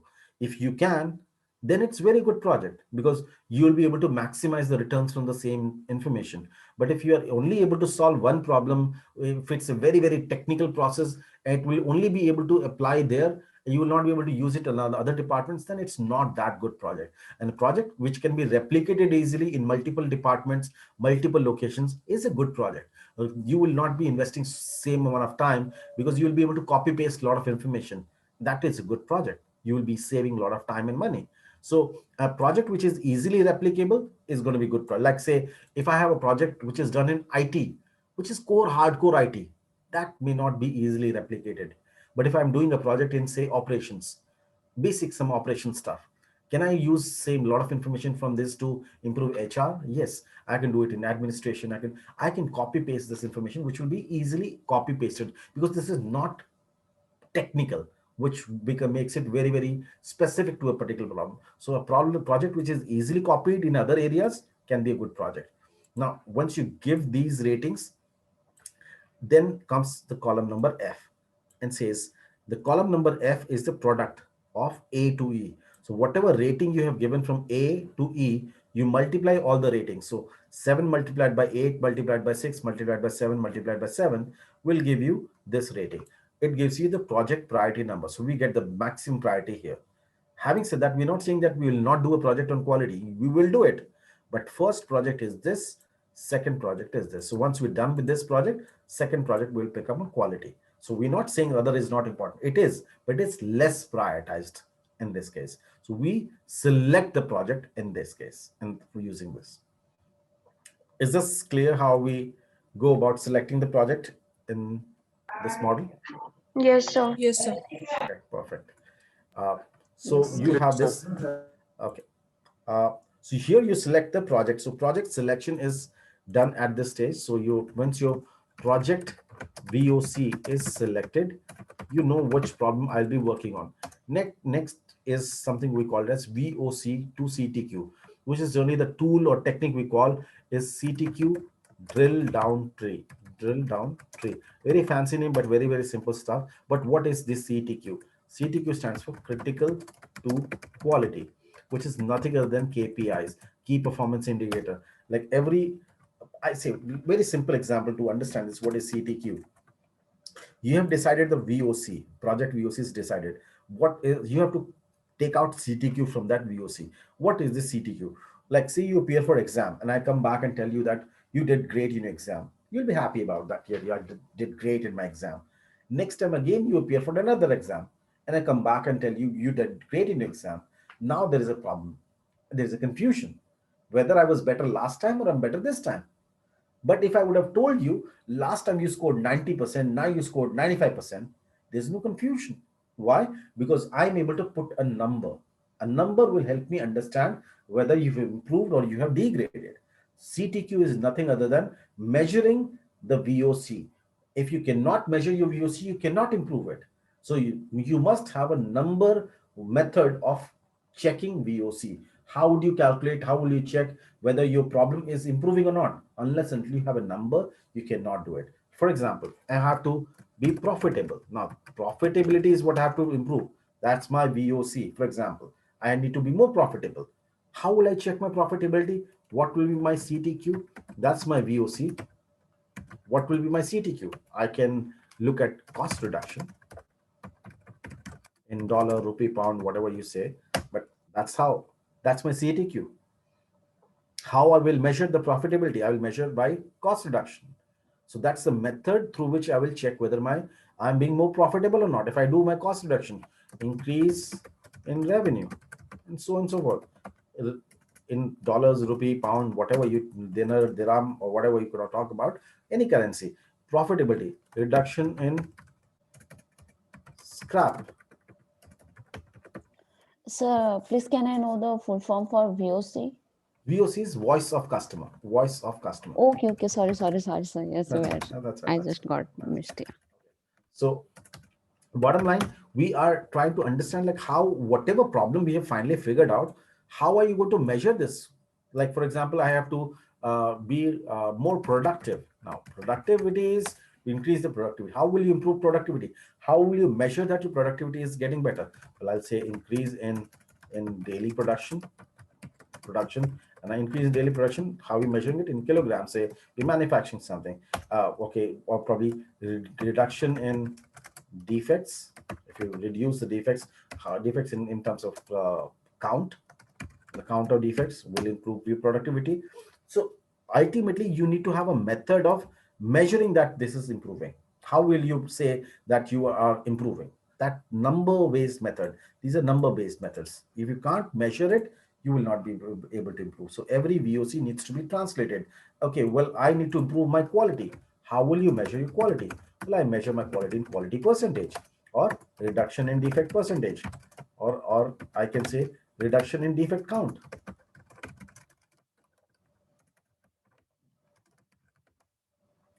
I need to understand how I will measure it. Whatever you decide, that becomes your CTQ, KPI, key performance indicator.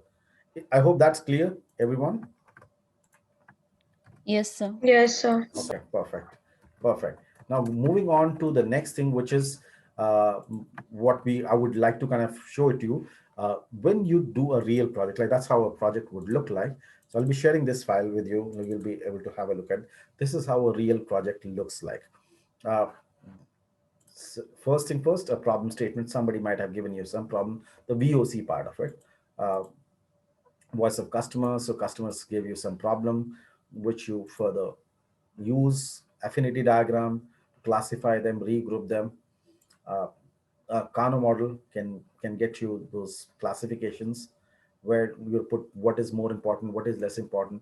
This is ISO 13053 for different problems we've identified. We selected the most critical problem here. This is the first this is the project selected. uh, CTQ drill down tree. How would you increase the customer satisfaction? Finally, how will you measure it? Lesser number of tickets reopened, closing ticket time, and all that stuff. Very similar. How will you measure it is what we're deciding. Finally, you've selected the project. You need to go for project charter. Did we discuss about project charter at yellow belt? Are we clear? Are we aware of what is okay? Project charter we clear about, everyone? I hope everyone is okay with project charters. No, sir. Actually, your voice got break for. No, Can so you please repeat? did we do project charter in the yellow belt? No, sir. Okay. So when we talk about we've decided the problem, we need to tell the management that what is your roadmap? How are you going to improve the problem? Like you have a problem, yes, we did a bit of research and homework to find and select the right project. We did a lot of stuff.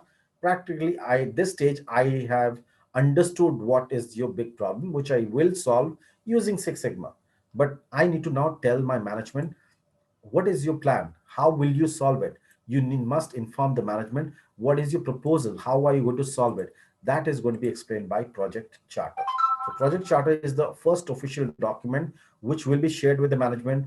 Looking at the project charter, the management will tell you whether you are you will be allowed to do the project or you will not be allowed to do the project. So it is as simple as that.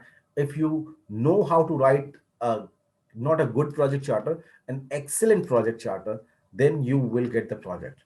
If you don't get a you don't know how to write a good project charter, trust your project will end here itself, because management will, because at a management level there are a lot of challenges. If you are not able to convince your management that yes, you have a big problem, the one I'm talking about, it's very very critical. If you're not able to convince your management, they will not prioritize your problem. You did your bit of research, but practically if you're not able to make a project charter impactful, so to write an impactful project charter, again, I will not be discussing this because this is an activity which I would want, and as this is the only assignment I'm giving you and the entire thing in the course. But this is what everyone needs to get an individual feedback, because as a project owner you need to learn and lead, and this is where you will be the one who will be submitting this to your management. So keeping that in mind, how do we understand? We have not discussed this, but keep this in mind. This is how it needs to be done. I'll be sharing these files with you also. You'll be able to get this in the when you click on, like, when you will be able to get these files in this folder, data files for class. You will see for folder define phase. You'll see this this Word document project charter file. That's a blank document. Think about any business problem, any rough random business problem that comes to your mind, and for which you would like to do a Six Sigma project in your organization, in your wherever you work, or in future you intend to do a project. What kind of problem would you be able to? What problem would you like to do a Six Sigma project on? So this is how a simple project charter looks like: a business case, problem statement, goal statement, scope of the project, the timelines of the project, resource. That's it, single pager. That's what you need to become an expert on, just writing a single pager. And that's what management looks. As you grow higher up in the management, your content becomes smaller and smaller and has to be impactful. If you're not able to get the attention of the management, sorry, you don't get a project. So you just need to learn how to write a good project charter. That is the difference between a good project manager and an excellent project manager, a successful one. So how do we know what to write in every case is just below this. That's it. It's not too much of work. I understand we all might be having a lot of things. I'm not putting that on a timeline. You decide whenever you're able to work on it as per your work schedule. Keep that. Just share it with me. I will be any which ways, like I think everyone has. Please do before, like, before I miss out anyone. Again, this is the form. I hope everyone has filled in the form so I can share all this material with you all. Please fill in this form. So I will be sharing my email ID. Like when you get, I will be sharing the form through my email ID also. So you will be able to get my email ID. Please do work on this project charter. Pick up any problem. See, it tells you what to write in a business case, an example of it. Then it says what to write what to keep in mind while writing a problem statement, an example of it. So it's a very short document, like a goal statement. This is the point, an example of it. So it tells you everything, small. It's not a big document, but it tells you how to write. And trust, I never made this document, but whosoever did it has done a phenomenal job. It's a great compilation of everything what you need to write in a project charter.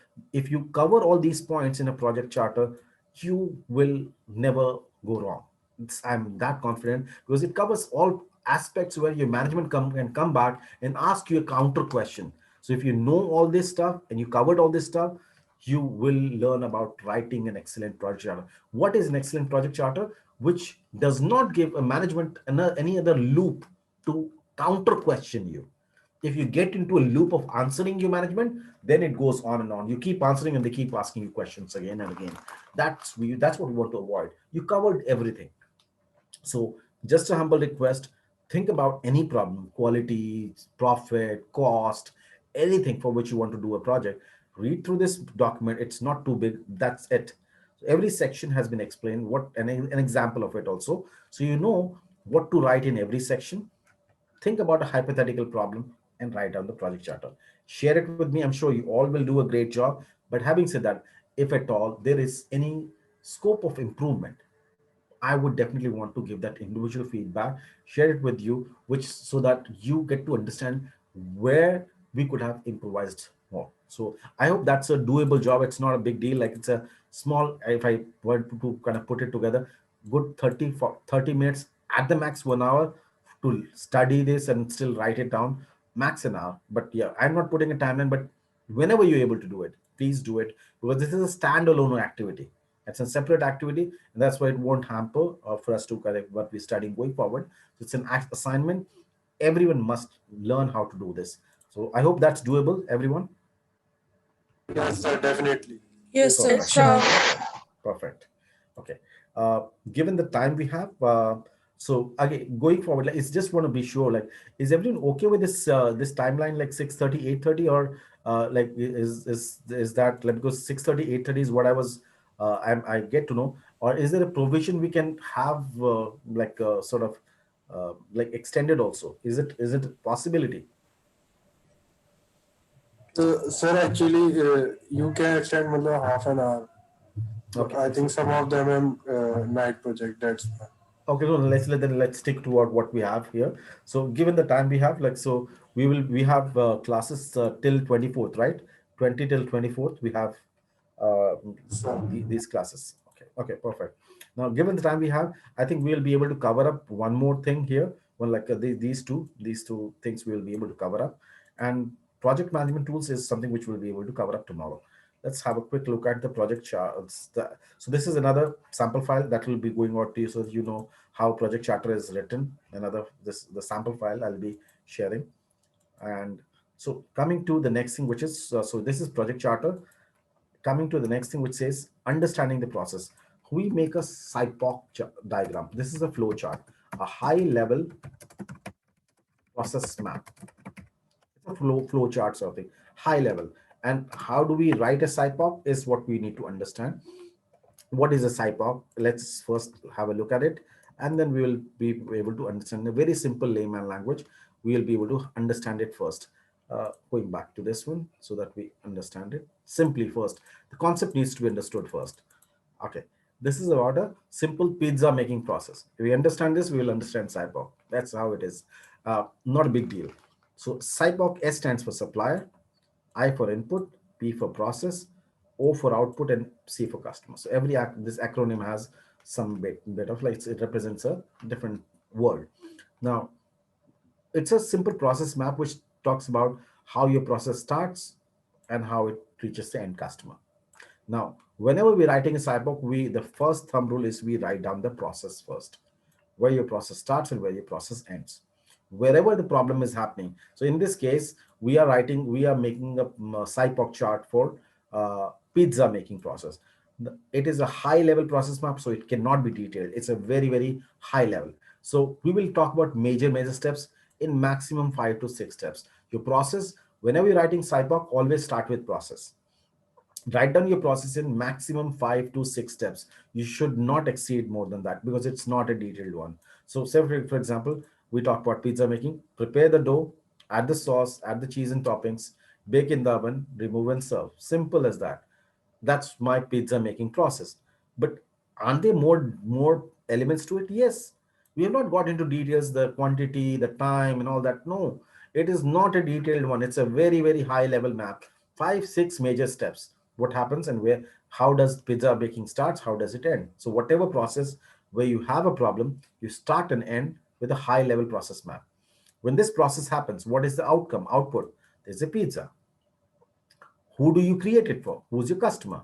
So you have customers which are dine-in customers, takeout customers, delivery customers.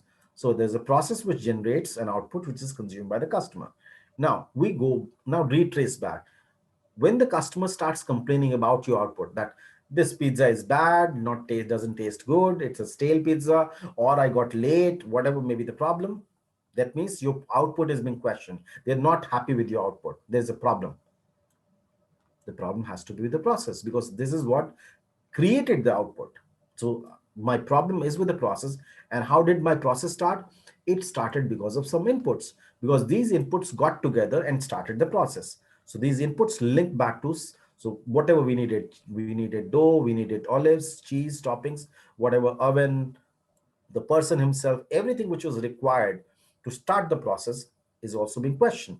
These are my possible root causes, possible reasons, because these are my x's which are combining together to start the process, which generates an output. Now this output is being questioned, which brings the process in questioning, which links back to some input, and every input is links back to some supplier.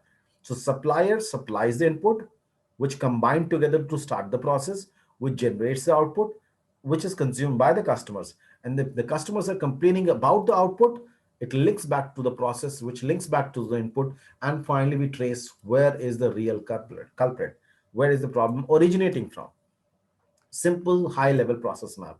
That's how it works. Let's have a look at another example for this one, which is like there in the folder, which is says it's an invoicing process. Like customers, we send invoices to the customer. Say first, it's identify the customer to be invoiced, check the customer contract, write down the invoice, print an invoice and address label, whatever, and post the invoice. My invoicing process started here, it ended here. Aren't there many other steps, amount and all that? Well, we're not getting into details. Absolute major steps. It started here, it ends here. I always run the process first. What is the output? The invoice is an output, updated payment system, your customer contract got updated, sales data got updated. These are all outputs. Which is benefit? Who's the beneficiary? The customer himself is going to be getting the invoice. The sales team is going to be benefiting. The accounts team is going to be looking into it. All that. So they are the beneficiaries of the output. If they're complaining about the output, they'll link back to the process, which will link back to the input. So payment system was required, taxes, performa, invoices, and all that stuff. Everything which was required, it'll link back to the supplier, the account department, sales team, contracts team, post office for stamps and envelopes. So everything. So bottom line, it's a high level process map. Why do we create this high level process map? For a very simple reason. When you start a Six Sigma project, not everyone will be fully trained or fully technical to understand every nitty-gritties of the process, because people will be coming from different departments. Everyone may not have the core technical understanding. So it's a very high level process map, just to create a common awareness among all the people as to what this project is all about, what problem are we dealing with, in a simple layman language. Hence we don't want to make it a technical chart. Absolutely simple layman language, so that we can all understand what is this project about. So this is the ticketing process. That's what we look at, the process, what was the output, what was the customers, and stuff like that. Simple. Is SIPOC clear to everyone? Yes, Yes, sir. sir. Okay. Yes, sir. Next, moving on to a detailed process map. The same SIPOC is now elaborated. You mentioned every single step in that entire process. So you have to look at your entire process, see every single activity, how the process starts, how it ends. Initially, we just made a simple process, beginning to end, 5, 6 steps. Now every step will be further elaborated to get the detailed process map. You have to evaluate, see your process from the beginning till end. Need to spend some time on the production floor, on the operational flow, see it yourself, how much time somebody takes, how long how many people are involved in every step, what are they doing. Every single thing will be elaborate. This is going to be a huge document when you make a detailed process map. Ideally, we never create it. We don't do it. The process owner, wherever you're working, whatever project we're working on, the company owner, the process owner, they will be making these process maps. But yes, SIPOC is something which we will be working on. We will be with them when they're drafting the process map, but we don't create it. Not because we are not the technical experts. Somebody who's a core technical expert will be making a detailed process map. That's how we work on. So first, we make a high level process map. The basic fundamental, keep this in mind, always start with the process first, and secondly, explain process max in 5 to 6 steps. That's it. Then you link back. Bottom line, that's how it works. And we define the process with a detailed process map. You have a detailed process map. Pretty much my basic purpose is solved from the process map perspective. Having said that, the two more tools which will be discussed, we will discuss more tomorrow. Communication plan, that's coming from a PMP. When you take a PMP course and all that, so you will see communication plan. Then there is a RACIC model, which is we in a PMP we have RACI again. So these are two project management tools which will be discussed along with the define phase. So when we cover this up, my define phase technically gets over. And if you want to have a look at the project also, the process map, that's the communication plan we're talking about, and that's the RACIC chart we're talking about. That concludes the 2 3. This RACIC is a detailed document. Then we come to the measure phase.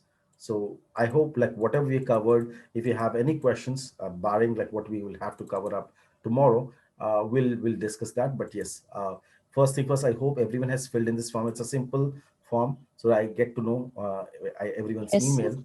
Okay, so Well, sir. I'll share the link for you to kind of download this the material, and I'll share like whatever going forward also if we need anything. Well, in fact, you can share the project charter also back on that email. So we'll be in touch in case. But yes, if you have any questions about anything that we covered today, we can still discuss it. Anyone has a question, please just let me know, Olivia. Any questions? Okay, I No, guess sir. none. No, sir. All right, no problem. So let's then connect tomorrow same time, and all right, then pretty much let's be in touch then. Thank you. Thanks Thank you, everyone. sir. Take Thank you, care. sir. Yes. Thank you. Yes. Thank you, sir. Thank you, sir. Thank you, Bye sir. bye.